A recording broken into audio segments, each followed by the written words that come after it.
Happy hump day! Happy Wednesday, ladies. All right, I am about a minute early. I was really excited to hop on live, so I'm getting on early. So today's topic, actually this week's topic, is learning why we're so fucked up around money and sex. And again, they're very similar, and we're going to dive into it today. So buckle up, here we go.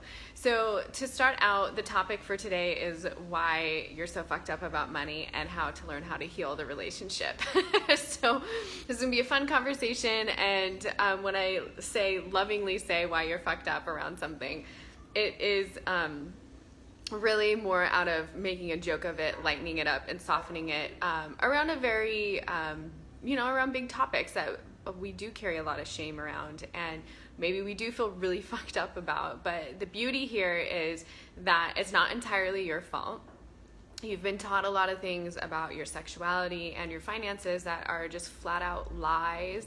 They are flat out untruths, and they are things that have helped to get you to where you are now. And this is, even if you don't feel super fucked up about your finances, this can be if you have money coming in, but you aren't keeping any of it, or you have money coming in, but you still feel completely broke and like you don't have enough, or you can't afford things or whatever. So this is getting into more of the relationship that you have with your sexuality and finances that we talk about in this group, because that's where the healing happens, and that is where we're really able to start to change the dynamics that are keeping you stuck somewhere or keeping you in a place or cycle or behavior that you really don't want to be in. So let's dive in. So first and foremost, you're fucked up about your finances because you've learned how to be fucked up about your finances.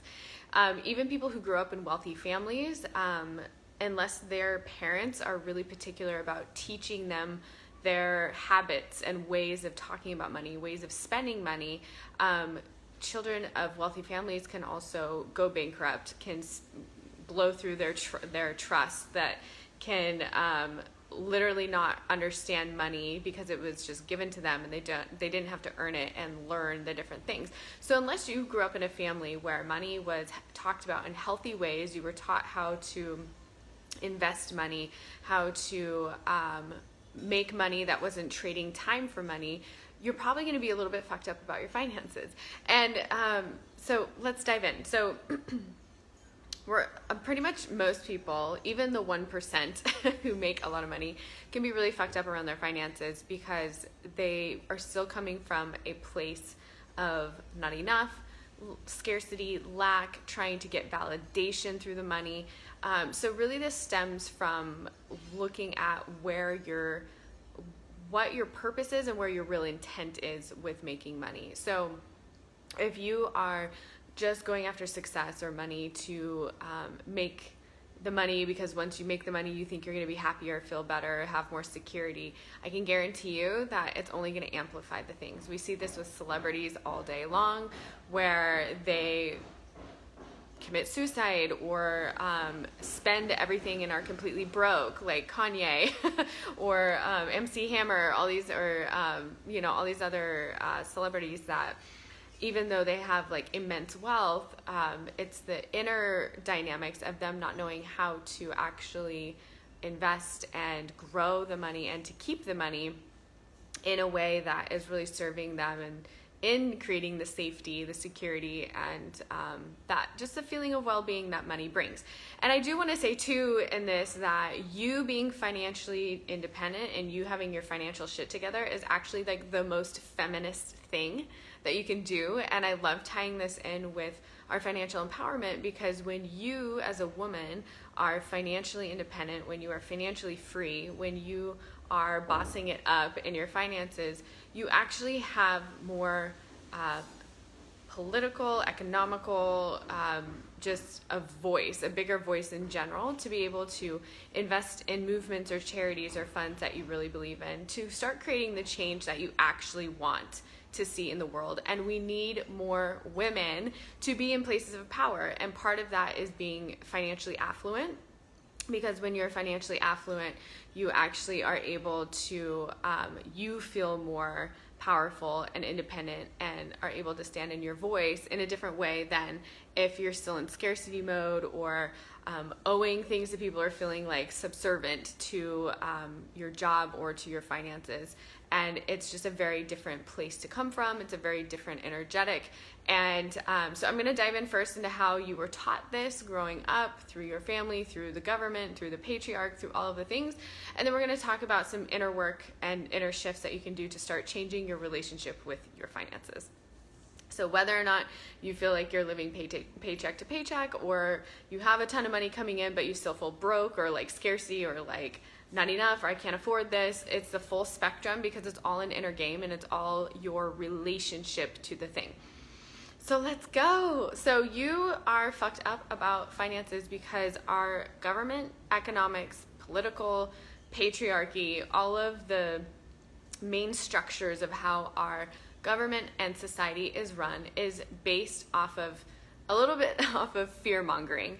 And this dates back to even during Jesus's time, where governments, back then it was more like kingdoms, where a ruler in the top like 1% have all the things, and then everyone else trades their time for money, and it's money that's not ever going to get them out of where they are. It's really no different today, right? Can you see the parallel between when people, the 1% has all the money, the rest of the community, the rest of the village, the society, the whatever, is trading their time, work, for money. So they go and work 8 hours a day for a certain amount of money, and then they usually are just getting by or have barely enough to get by, and it's just a hamster wheel that people get stuck in. This has been the norm for people since then, and we see it in our society today. Even though we live in a different time and there's generally more money on the planet, it's the same mentality that's been carried over, where we get stuck in the rags instead of the riches, because it's not taught in our schools. Like, you're taught how to budget a bank account, like, oh, okay, you have this much, if you take this much out, this is how you track it, and you have budgeting, but there's not like investing in stocks and how to do that unless you took a really specialized class or course in college or something, or your parents encouraged you to do that. It's really not gonna serve you. I mean, it's good to know, but on a bigger grand scheme of building wealth for yourself, it's not enough. And so unless you had a family that knew about money, how to invest in money, how to grow money, you weren't taught this. So this is where it's not your fault. This is also going into where there's going to be religious issues around this, where people, if you grow up thinking you need to give away all of your money, or it's not spiritual to have money, or greedy people who have money are greedy, or the root of all evil is money. If you have these beliefs growing up, you're going to unconsciously live from that place. So even if you, in your mind, desire to make money, you're going to block it and block yourself from really creating that, because you have all these unconscious beliefs that I will be a bad person if I create the wealth that I want. This shows up for people thinking that they'll be a bad person for wanting the money as well, right? So it's like, I'm greedy or evil if I want to be rich, and it's just not true. People who are greedy and evil are that way. Rather, there's homeless people that are really sick, and it has nothing. They would be like that if they had money as well. So it's the same thing. Being rich, it just gets spotlighted and amplified of what you already are. Good, bad, ugly, whatever. So let's not blame money, which is just a tool and a resource, on that personality trait. So this also shows up so in religion, in government, and in families. So if you grew up in a family where money was never talked about, it was like super taboo. This is the same thing with sex. If it's super taboo, it's dirty, gross, like it's a love-hate relationship, or it's feast and famine, or your parents got divorced because of arguments about money. There's so many different layers to this around what you were taught. So I want to get it really clear in the first part here that the reason you're fucked up around your money is because you were taught certain things that got you to where you are now. If you knew how to do better, you would. If you knew how to change the thing, you would. Or you can hire someone to hold you accountable. So maybe you know how to do the things, but you're just not doing them. And this shows up for people in like weight loss and eating right and working out, or getting clients in their business or whatever. Like, you can always hire help or educate yourself as well. So this is really getting into the layers of like getting really clear where you came from. What were the stories I grew up with? What did I learn about money? What are my core beliefs around money? For most people, it's more money, more problems, save your pennies for rainy days, or, my grandmother grew up during the Depression. So growing up with my grandma, it was always like, you keep everything as nice as you can, because you only buy nice things when you have the money or save up for it. And there's good ideology behind that around like not over consuming different things, but it was from a place of scarcity and lack. It wasn't from a place of educated financial like how to actually grow your money and that kind of thing. So it wasn't necessarily bad, but it came from a place of fear and lack versus this is how you grow your wealth. So this is just something to get really clear of, is when you know where you're coming from, you can then adjust and understand where you're at now and why, and then take different action to move yourself forward to where you want to be. So letting go of any shame around where you're at now, in the uncomfort of it, in the curiosity of it, in whatever the situation is for you right now, to get really clear that you are where you are because of what you've learned. And this has been at play for centuries, right? There's been governments and rulers and people that control society that have mainstream carried over through how we as humans just operate in general, mainstream media kind of thing, where the mentality is that you have to trade your time for money, you have to work really hard for money, you have to overwork, you have to work until you die, and hope that you become successful. When rather, you just haven't been taught the tools on how to create the wealth, how to create the success that you truly desire. And this looks different for everyone. Not everyone wants to necessarily be a billionaire and put in the effort and the time that it does take to create that kind of a lifestyle. But you can also set up, whether you're an investor or into real estate, or you have passive income through like ATM machines, or whatever the thing is for you, different options of how to create money and have passive income and have it really support you to do the thing that you want to do on this planet. That isn't taught to us, unfortunately. And the more that we can get really clear on how we want that to look and to educate ourselves, that is where we can have true transformation. And I'll say it again, that you being in your financial power is you being feminist. It is you taking a stand for the rights of women all over the world, because we need more women in power. We need more women using our voices in leadership positions where we're making the big decisions on global scales. And that's something where we've been very oppressed. We weren't even able to vote until 60 years ago or so.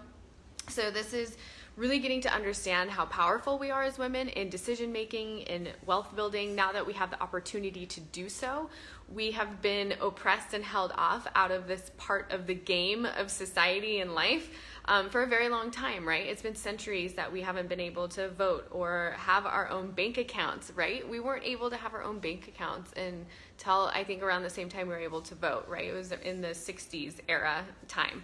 And so this is an opportunity to get really real and in reality around the fact that we as women now have this stage and this platform to be able to stand up into our voices and our power.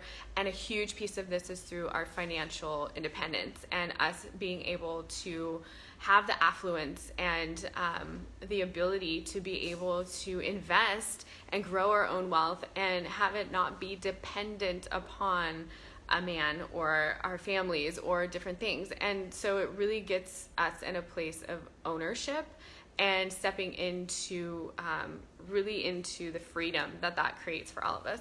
So how you can start to heal this relationship is, once you know what your negative beliefs or stories are around money, once you know kind of generalized idea of wow, this is what I picked up on from my family and society, This is where I've been operating from. I'm coming from a place of fear and lack and survival rather than investing, saving, and building. And just noticing what comes up for you around this. There's no shame here. There's none. And it's part of releasing the shame that we've had around debt and around making mistakes around money or overspending or not investing sooner or fill in the blank, right? If you would have known better, you would have. If you knew better and you did the things anyway, it just is a part of your process, and letting go of the shame that we carry around this, because money is everywhere all the time, always. So you have the ability to regenerate, recreate, to call in, to manifest, to grow your wealth. And it may not be overnight, but it is an opportunity to cut yourself some slack around maybe some wounding patterns that caused you to overspend, or once the money came in, you're like, oh, I don't know what to do with it, and you just like had to get it out of your bank account or move it around. This can really stem from some deep wounds, and if you have anxious or avoidant attachment styles, if you are familiar with behavioral attachment styles, it can actually really speak into you being avoidant around not wanting to look at your bills or your bank account, or anxious. And when money comes in, it feels so uncomfortable that you have to like put it somewhere. And so it's really getting to have the grace with yourself around understanding and really being compassionate with just the reality of what is, and knowing that you can absolutely change it, whether or not it's overnight, but giving yourself the space, the grace, and the time to learn new ways of responding to and dealing with your financial situations. And of course, if you want to learn more about healing this relationship around your wealth and your sexuality, I am taking a few applicants for one-to-one coaching. So send me a DM and say, hey, I would really love to start changing my relationship with money, so that you're not on this emotional roller coaster of feast or famine, of like, oh my God, things are great, and oh my God, things are terrible, and getting more to a baseline of neutrality within yourself of these are the things I need to do in order to take care of the basics, to pay the bills, to do the things, and these are things that I need to do to bring in more money and to create more money and to invest more money, so that I can go on the dream vacation, to start having a family, to buy the house, to do whatever it is, the next thing that you want to create, from a place of empowerment and not from a place of like scarcity and how am I going to do this, and getting stuck in the how-tos, because that'll drive you crazy and it usually won't really change your bank account. And what I've seen as well is that when people are living in this place, even when the money does come in, there's still so much uncomfort and baseline behavior that even when they have money coming in, they still don't feel good. They still don't feel safe or secure in the money. And that's an internal dialogue, that's an internal relationship that needs to shift, and that's the work that we do. So you might find that if you're in your group and you're making money and it's coming in, that you still feel this like, I could lose it all tomorrow, or like I'm gonna be broke if something doesn't come in, or whatever.